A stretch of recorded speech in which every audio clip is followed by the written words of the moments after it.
Hello students, welcome back. BSc second year electronics के अंदर last class में अपन बच्चों पढ़ रहे थे सबसे पहले कॉमन बेस कॉन्फ़िगरेशन यानी उभयनिष्ठ आधार विन्यास की बात कर रहे थे। उभयनिष्ठ आधार विन्यास किसके अंदर पढ़ रहे थे बच्चों? ये पढ़ रहे थे अपन वोल्ट एम्पियर रिलेशन के मध्य, यानी वोल्ट एम्पियर संबंध।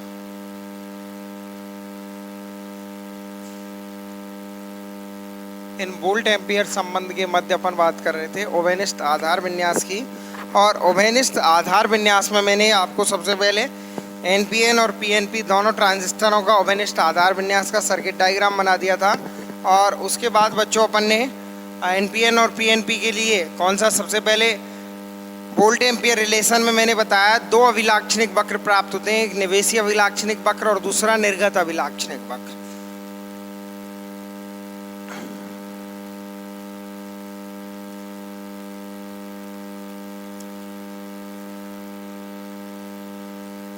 निवेशी अभिलाक्षणिक वक्र और दूसरा था निर्गत अभिलाक्षणिक वक्र। बच्चों निवेशी अभिलाक्षणिक वक्र अपन ने कंप्लीट पढ़ लिया था।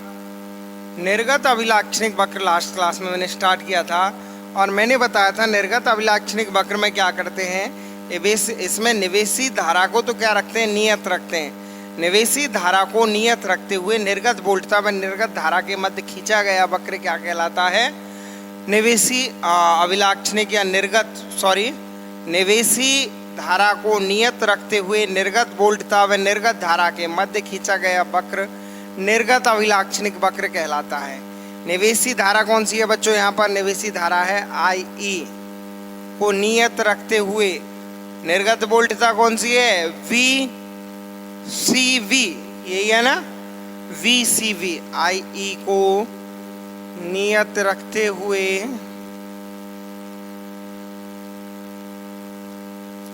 वी सी वी व निर्गत धारा कौन सी है? आई सी के मध्य खींचा गया वक्र क्या कहलाता है बच्चों? निर्गत अभिलाक्षणिक वक्र कहलाता है। ये निर्गत अभिलाक्षणिक वक्र यानी आउटपुट कैरेक्टरिस्टिक्स कर्व की अपन बात करें बच्चों, तो ये निर्गत अभिलाक्षणिक वक्र निर्गत धारा और निर्गत वोल्टता के मध्य प्राप्त होगा। निर्गत धारा और निर्गत वोल्टता यहाँ पर क्या है बच्चों? निर्गत धारा है आईसी और निर्गत वोल्टता क्या है? वीसीवी। ठीक है, तो इन आईसी और वीसीवी के मध्य अपन अभिलाक्षणिक वक्र की बात करें तो उत्सर्जक धारा आई को नियत रखकर निर्गत वोल्टता और निर्गत धारा के मध्य खींचे गए वक्र उभयनिष्ठ आधार विन्यास के लिए निर्गत अभिलाक्षणिक वक्र कहलाते हैं। और निर्गत अभिलाक्षणिक वक्र कैसे प्राप्त होते हैं बच्चों? देखिए, ये अपन निर्गत वोल्टता वीसीवी और आईसी के मध्य खींचेंगे। पहली बात, निर्गत वोल्टता कौन सी? वीसीवी। वीसीवी वोल्ट के अंदर है और ये निर्गत धारा कौन सी है? निर्गत धारा आईसी, इनके मध्य खींचेंगे। और वीसीवी और आई के मध्य वक्र खींचेंगे। आई अपन किसके अंदर लेंगे बच्चों? एम ए मिली एम्पियर के अंदर। और वीसीवी वोल्ट के अंदर लेंगे। वोल्ट ये अपन ने लिए हैं बच्चों निर्गत अभिलाक्षणिक के लिए 0.25 0 -4 0.25 0 -4 -8 -12 -16 etc। ये अपन ने क्या ले लिए यहाँ पर बच्चों?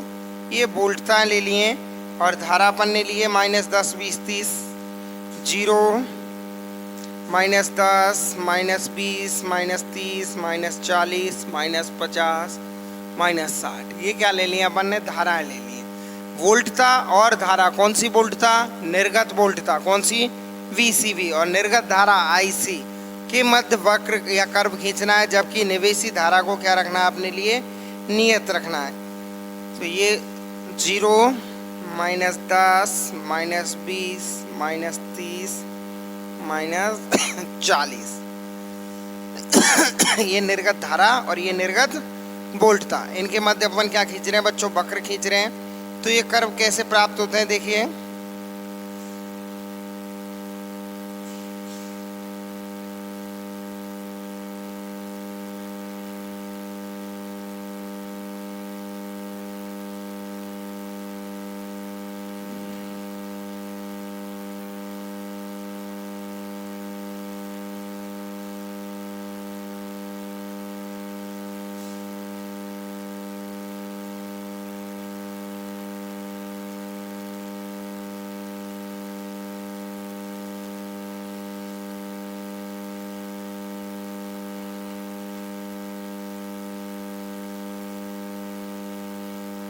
इस प्रकार के ये वक्र प्राप्त होते हैं। ठीक है,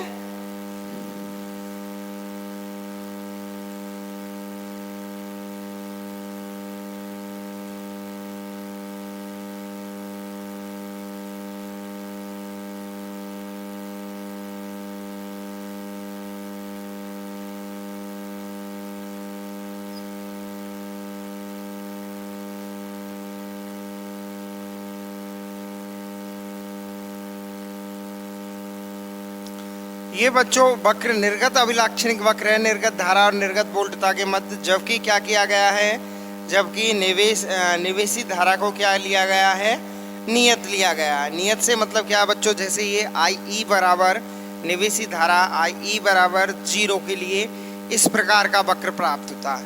ऐसे IE बराबर 10 मिली एम्पियर के लिए 10 मिली एम्पियर, IE बराबर 20 मिली एम्पियर, IE बराबर 30 मिली एम्पियर और IE बराबर 40 मिली एम्पियर।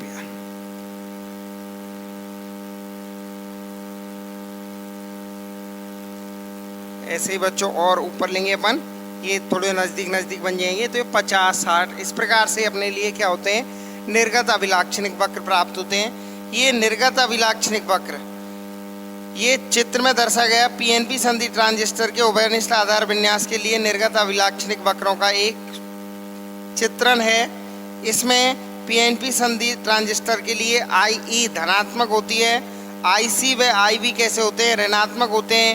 BCB वोल्टता धनात्मक और BEB वोल्टता धनात्मक और BCB वोल्टता कैसी होती है, ऋणात्मक होती है।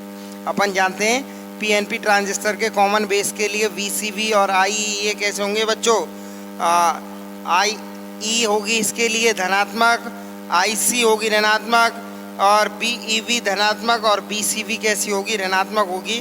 तो इसमें अपन ने ये खींचा है। इसमें बच्चों इसके 3 क्षेत्रों में ये जो निर्गत अभिलाक्षणिक वक्र है ये 3 क्षेत्रों में प्राप्त होता है। जैसे ये वाला क्षेत्र है, आप देख रहे होंगे,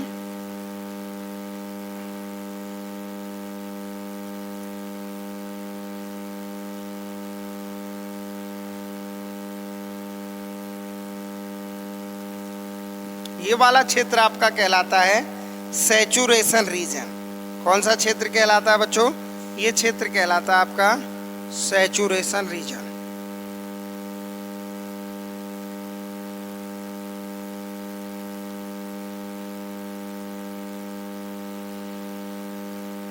एक क्षेत्र होता है बच्चों जहां से ये इस VCB वोल्टता के लगभग क्या हो जाता है, पैरेलल हो जाता है।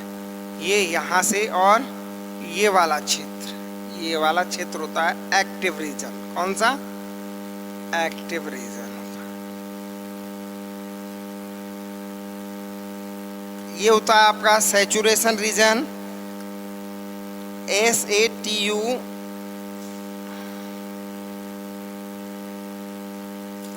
RATION saturation reason.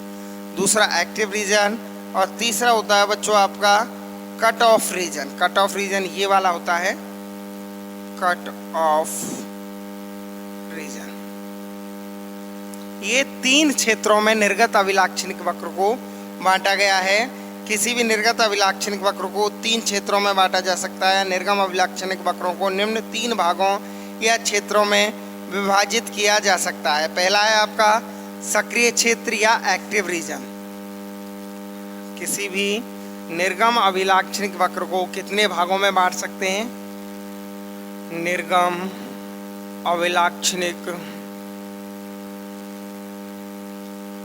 वक्र को 3 क्षेत्रों या भागों में विभाजित किया जा सकता है। 3 क्षेत्र, एक एक्टिव रीजन है, एक सैचुरेशन रीजन है और एक है cut off region. Active region का मतलब क्या है बच्चों? सक्रिय क्षेत्र। और कट ऑफ रीजन मतलब अंतक क्षेत्र, और सैचुरेशन मतलब संतृप्त क्षेत्र। पहला है सक्रिय क्षेत्र, दूसरा है अंतक क्षेत्र और तीसरा है बच्चों, दूसरा आप संतृप्त क्षेत्र या अंतक लिख लो, एक ही बात है। तीसरा अंतक क्षेत्र। सक्रिय क्षेत्र का मतलब क्या बच्चों? एक्टिव रीजन बोलते हैं इसे इंग्लिश में। संतृप्त को सैचुरेशन रीजन।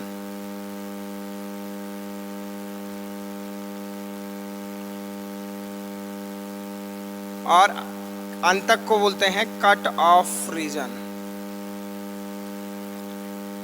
सबसे पहले अपन निर्गत अभिलाक्षणिक वक्र की बात करें तो इसका क्षेत्र होता है एक्टिव रीजन या सक्रिय क्षेत्र। सक्रिय क्षेत्र की बात करें बच्चों, यह क्षेत्र ट्रांजिस्टर के प्रचालन की अवस्था को दर्शाता है। सक्रिय क्षेत्र कौन सी अवस्था को दर्शाता है?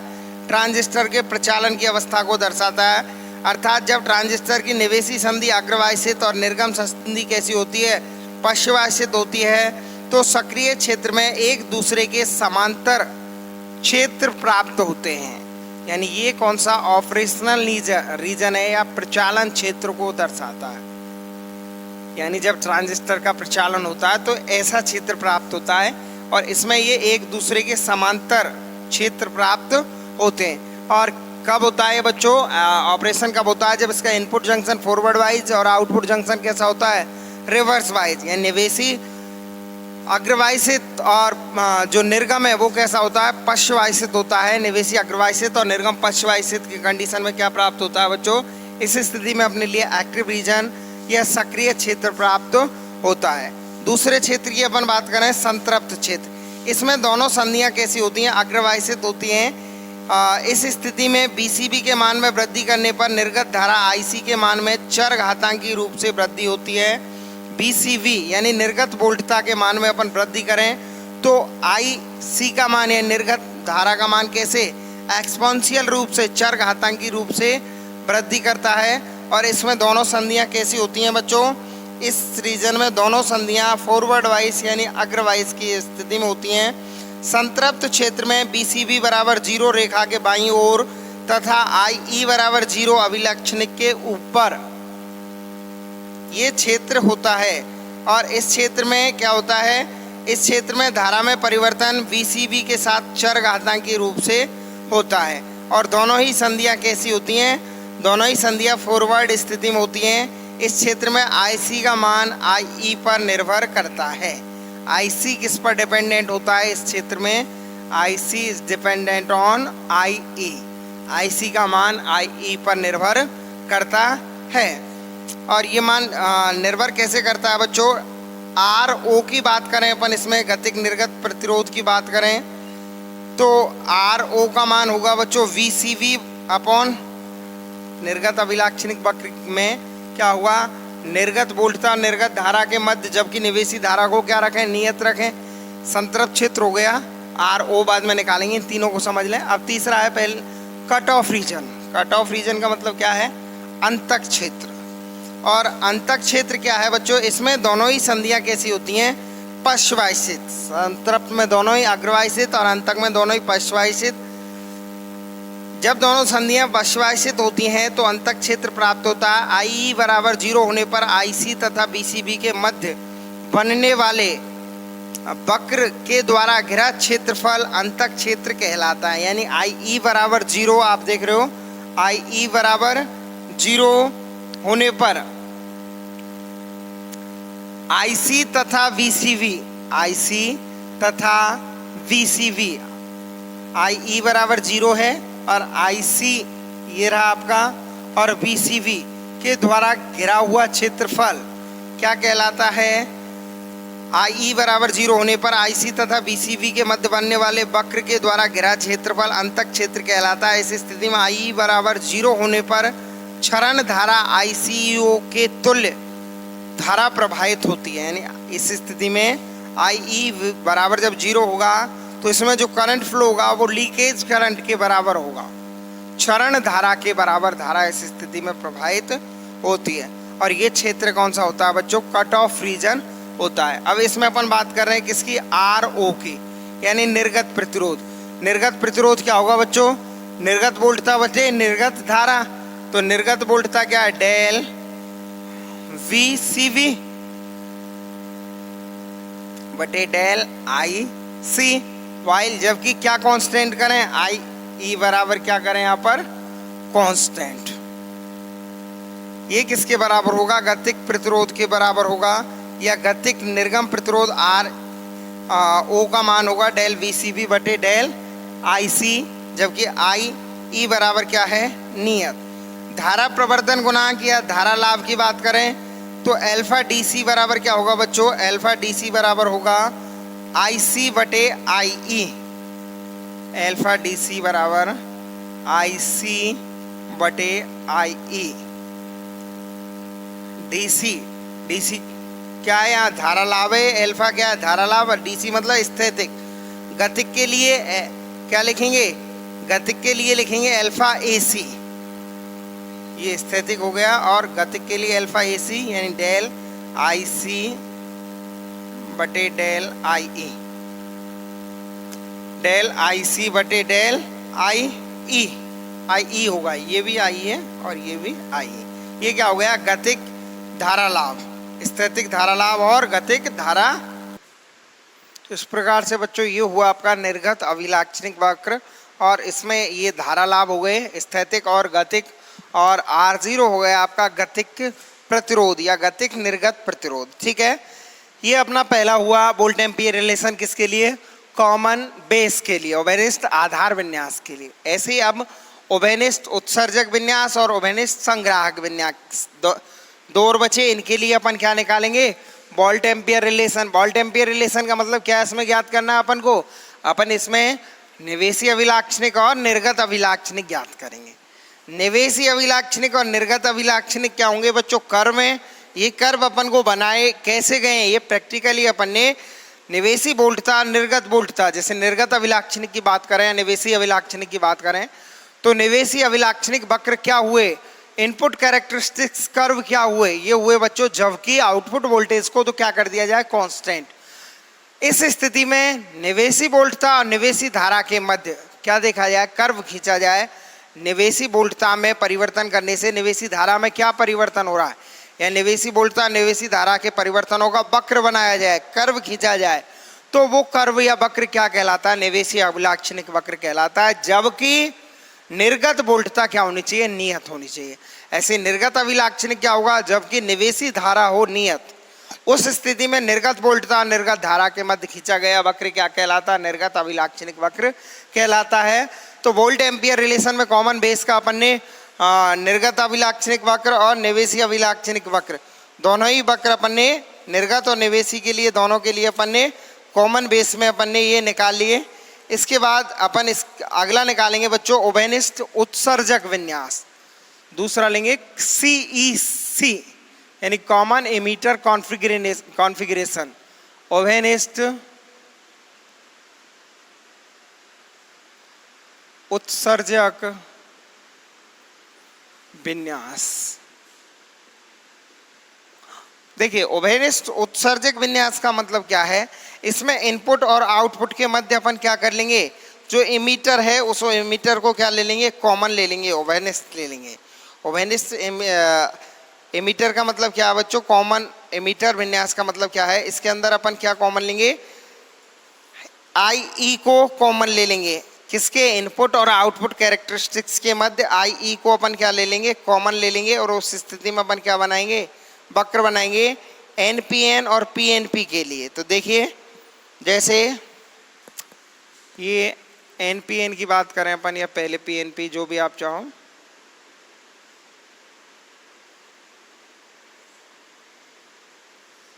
ये अपन ने एक ट्रांजिस्टर ले लिया। इस ट्रांजिस्टर में अपन ने ये माना कि एन पी एन ट्रांजिस्टर लिया है। कौन सा लिया है? एन पी एन लिया, तो एन पी एन, ठीक है। एन पी एन में धारा के दर से एन से पी की ओर इलेक्ट्रॉन जाएंगे, बहुसंख्यक आवेश वाहक, तो धारा की दिशा क्या होगी? ये बाहर की होगी, बाहर की ओर होगी। ये क्या हो गया आपका? एमीटर हो गया। ये क्या हो गया आपका? एमीटर हो गया। और ये बच्चों, ये आपका हो गया बेस। ये हो गया आपका बेस, ये सॉरी, ये बेस हो गया।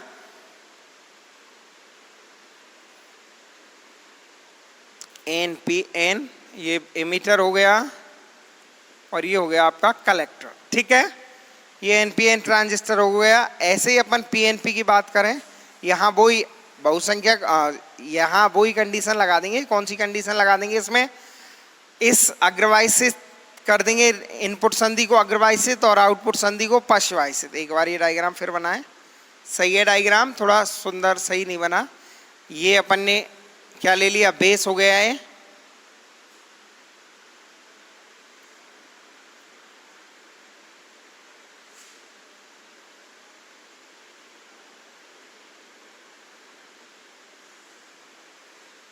ये आपका एमीटर हो गया।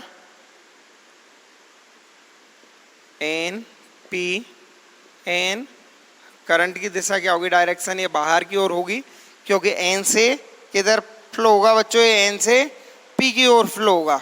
इलेक्ट्रॉन एन से पी की ओर इलेक्ट्रॉन फ्लो होंगे, तो इस स्थिति में क्या होगा बच्चों? एन से पी की ओर इलेक्ट्रॉन फ्लो होंगे, तो उस स्थिति में धारा की दिशा क्या होगी? इलेक्ट्रॉनों के प्रवाह की दिशा के विपरीत दिशा में होगी। तो ये हो गया आपका बेस। ये वाली धारा आई वी, आई ई, और ये आई सी, एन पी एन के लिए। अब यहाँ अपन क्या कर देंगे? इसमें वाइजिंग कर देंगे। और वाइजिंग कैसे करेंगे? ये जो निवेशी संधि है, इसे कैसे करेंगे? इसे करेंगे, देखना, ये पी है फॉरवर्ड वाइज, तो पॉजिटिव टू पॉजिटिव, और ये है एन, नेगेटिव टू नेगेटिव, ठीक है। ये हो गई नेगेटिव पॉजिटिव फॉरवर्ड वाइज। इसे कैसे करेंगे? इसको करेंगे रिवर्स वाइज, यानी पॉजिटिव टू नेगेटिव। तो ये तो हो गई आपकी पॉजिटिव टू नेगेटिव, और ये हो गई आपकी, देखना, रिवर्स वाली जो दूसरी है, ये क्या होगी? दूसरी संधि में अपन कैसे करते हैं? इसे करते हैं अपन, ये तो कॉमन है, और ये रिवर्स वाइज होती है। रिवर्स वाइज का मतलब प्लस टू माइनस और माइनस टू प्लस। तो ये एन या नेगेटिव है, इससे किससे जोड़ेंगे अपन? इसे जोड़ेंगे प्लस से, पॉजिटिव टर्मिनल, और ये जुड़ गया आपका माइनस से। अब आप कहोगे सर यहाँ पर ये देखोगे तो आप नेगेटिव टू नेगेटिव हो गया, ये तो कॉमन है बेटा, और कॉमन वाला इधर वाले के लिए अपन ने देख लिया, ये तो ओवेनिस्ट है, भूसंपर्कित हो रहा है। इसके मेन कौन सा है? इसका टर्मिनल ये क्या है? पॉजिटिव टू नेगेटिव कनेक्शन आता है। ये कैसा हो गया? रिवर्स वाइज हो गया। यानी ये वाला जो करंट होगा फ्लो, ये वाला क्या होगा इसमें डायरेक्शन? ये होगा सी, और ये करंट कौन सा हो गया? आई सी करंट। तो आई सी करंट की डायरेक्शन क्या होगी? प्लस से माइनस आई सी, ये आई वी, और ये आई ई। ये कौन सी हो गई? आई ई, यानी आई ई बराबर आई बी प्लस आई सी के बराबर हो गया इसमें। ऐसे ही अपन पी एन पी के लिए निकालेंगे। तो ये पी एन पी के लिए सेम देखना,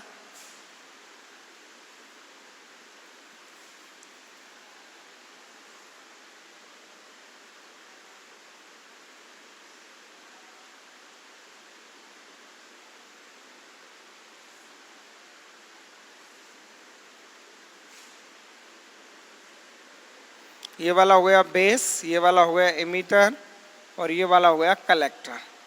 लिया अपन ने ट्रांजिस्टर पी एन पी। तो दिशा क्या हो गई? धारा की पी से एन की ओर, बहुसंख्यक आवेश वाहक पी से एन की ओर, धारा की दिशा हॉलों की, बहुसंख्यक आवेश वाहक हॉल होंगे पी में, तो हॉलों की दिशा के समान होगी, यानी अंदर की साइड हो गई ये वाली, ठीक है। ये एन हो गया, ये पी हो गया।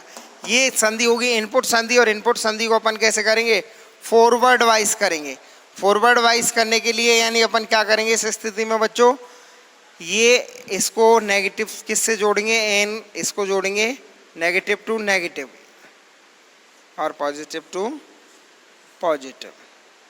तो ये संधि तो अपनी कौन सी हो गई, ये हो गई फॉरवर्ड वाइज में, और ये वाली रिवर्स वाइज में यानी पॉजिटिव टू नेगेटिव, और ये इससे जुड़ गया अवेनिस्ट। ठीक है, ये वाली वोल्टता कौन सी हो गई आपकी बी सी ई, ये वोल्टता कौन सी हो गई, ये है टर्मिनल वी, वो सी, और वो है आई ई। तो इस स्थिति में आप देखोगे धारा की दिशा बच्चों, धारा की दिशा क्या होगी, प्लस से माइनस की ओर होगी, यानी ये वाली इधर से इधर माइनस की ओर, इधर भी ये माइनस की ओर, प्लस से माइनस की ओर। ये वोल्टता हो गई, धारा हो गई आपकी आई वी, ये धारा हो गई आई सी, और ये वाली धारा हो गई आपकी आई ए। ये करंट तीनों हो गए आपके निवेशी वोल्टता की। यहाँ दोनों जगह अपन बात करें तो ये वोल्टता हो गई आपकी बच्चों वी ई वी या वी वी ई, वोल्टता V V E, V V E. वो वोल्टता हो गई आपकी बच्चों वोल्टता वी सी ई, वी सी ई, ऐसे वी वी ई और वी सी ई, ठीक है। या वी ई वी वोल्टता यानी आधार उत्सर्जक वोल्टता हो गई, ठीक है। ये एनपीएन ट्रांजिस्टर हो गया आपका, एनपीएन ट्रांजिस्टर